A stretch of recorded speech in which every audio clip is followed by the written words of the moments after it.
Until February of 2020, I had never belonged to any social media platform. That's right, no MySpace, no Facebook, no Twitter, Snapchat, or anything else. And it wasn't that I was against it for any reason. I just felt that I didn't really have a need for it. I had plenty of friends and family and just a nice network of church family, coworkers, and plenty of people that I've always kept in good relations with and talked to on a pretty regular basis. I felt that I was invested enough in people's lives. And if I can be honest, I just thought social media was for people who needed to be seen or striving to be famous or just nosying their way into other people's business because their lives may not have been so interesting. I know it was a pretty narrow-minded view, but I'm just being honest. But then the day came when God laid this talk ministry on my heart and told me I needed to go where the people were if I was going to be a part of the change.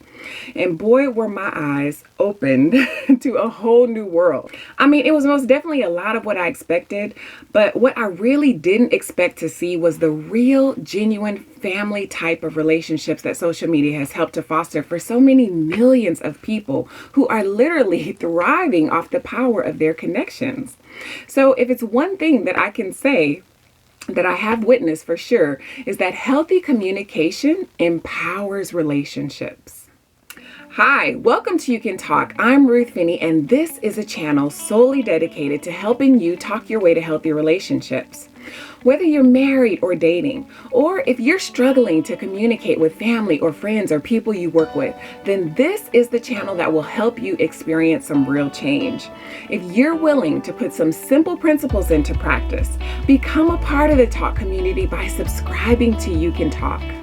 And meet me here on Tuesdays for talk tips and Thursdays for talk lessons. And now my Saturday night live sessions from 9 to 10 p.m. That's Central Standard Time. Come walk with me through the user's manual as we discover some revelations in communication that you can incorporate into your life so that you can talk your way to healthier relationships. So maybe you're thinking, why should I even care so much about how healthy my communication is or my relationships are? I know many of you are perfectly fine with having the least amount of conversation and the least amount of people as possible in your life.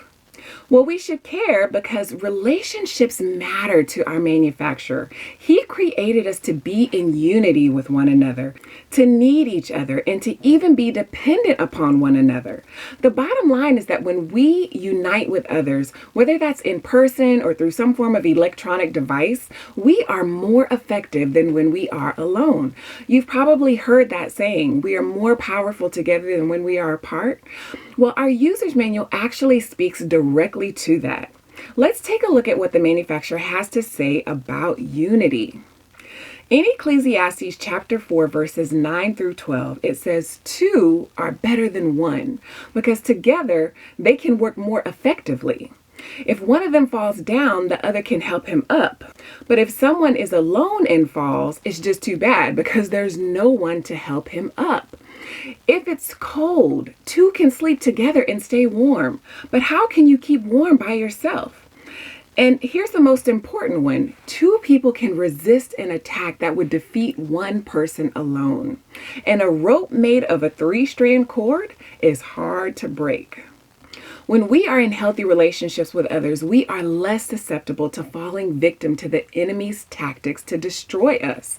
Think about that good friend we have that was able to talk us out of a bad decision, or that time we wanted to write somebody off, but a family member came along and reminded us of the value of love and forgiveness. Or what about the time when we were feeling stuck or in a rut and someone we work with jumped in and pushed us to reach new heights? And when we're just about ready to give up on ourselves or someone we love, I've had church members who were able to testify to me on God's abilities to do the impossible. When we are in healthy relationships with others, we find support and assistance. We find strength and stability, balance, and so many other things we need to help us through this sometimes crazy life. And how we communicate in our relationships, how we nurture them, and how we behave within them speaks directly to the character of who He is in our lives. So if your relationship is surface level with Him or even non-existent, you're probably struggling somewhere in your relationship. relationships. How we show love and concern for others, our willingness to show humility, our readiness to let others lead, especially in the areas where they're gifted, what level of sacrifices we're willing to make, all speaks to his character within us. Do we join in, commune, and work together to communicate better with those we're in relationship with? Or do we isolate ourselves, form barriers, refrain from associating with them, or associate when it's only beneficial for us? More often than we should, we attack them, criticize their every move, take advantage of them, and violate their trust with every opportunity we get. But when we show compassion, kindness, support, and a willingness to listen and communicate and understand and help those we're in relationship with, we are putting light out into the world that draws others in. Listen, the reason social media is so powerful is because it gives every person that gets on its platform the power to draw others in.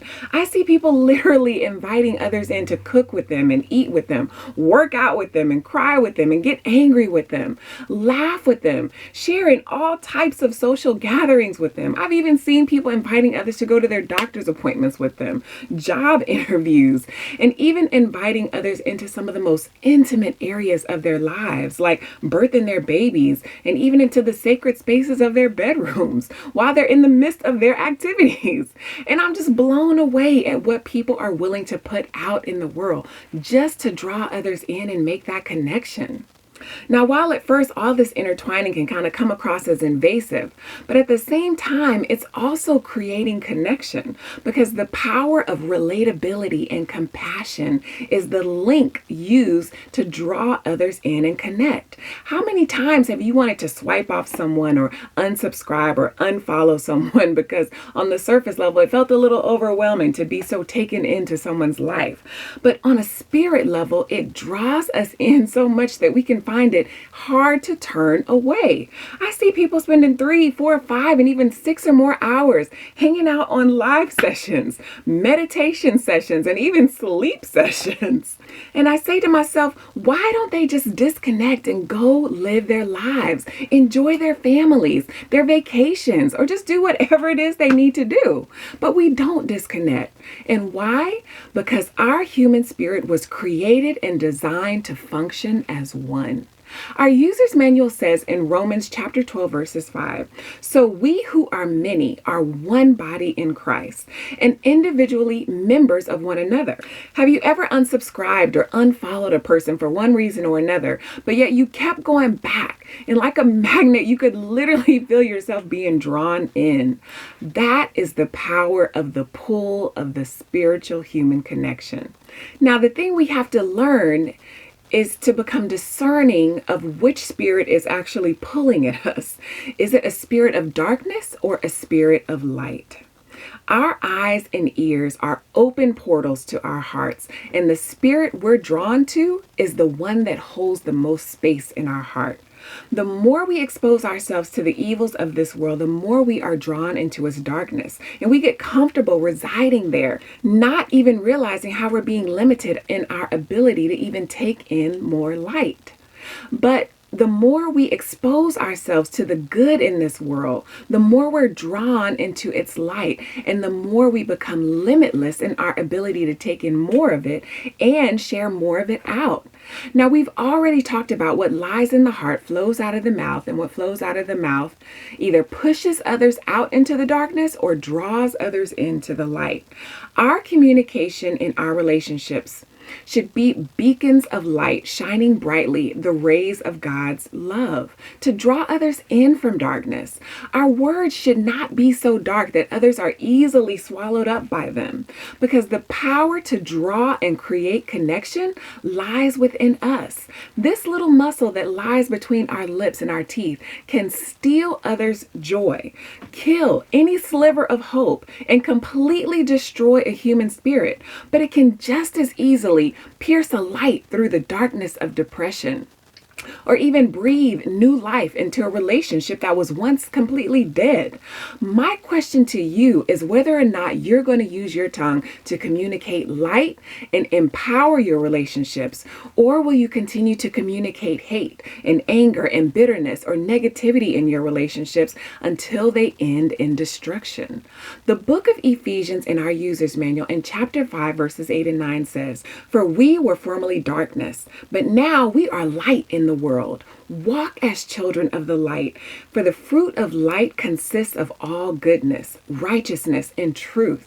So improve your connection with Him by taking in more and more of His word through your ear gates and eye gates, and let His love fill up all the space in your heart so that there's no room for evil to reside. And let the communication that proceeds from your mouth reflect His goodness. Speak of His righteousness and reveal His truth, because healthy communication empowers relationships. It does not destroy them.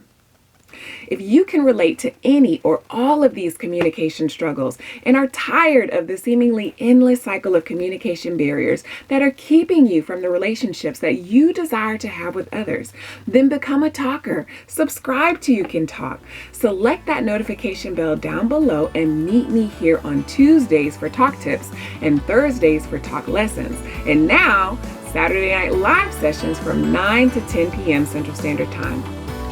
Don't miss the next episode where we'll be discussing more ways that we can talk our way through these trying times.